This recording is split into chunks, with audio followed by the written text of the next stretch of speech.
C'est une information qui en dit long sur les efforts que porte le gouvernement sur la réforme de la SNCF. Le journal Les Échos a interviewé sur ce sujet Elisabeth Borne, ministre des Transports. Mais cet entretien n'a finalement pas été publié, le quotidien jugeant qu'il avait été trop réécrit par Matignon, comme l'a relevé Marianne ce lundi.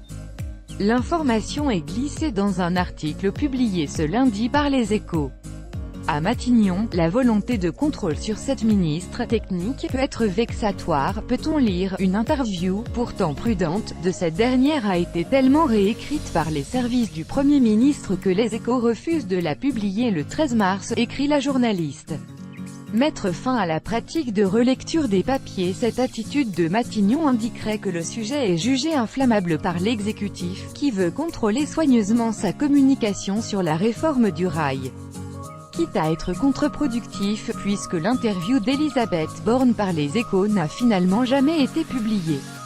En janvier dernier, le quotidien La Voix du Nord a décidé de mettre fin à la pratique de relecture des papiers par les personnalités interrogées, après que certains interviewés ont totalement caviardé les textes. La charte de 20 minutes autorise les interviewés à relire les entretiens avant publication et à faire des corrections de pure forme, uniquement.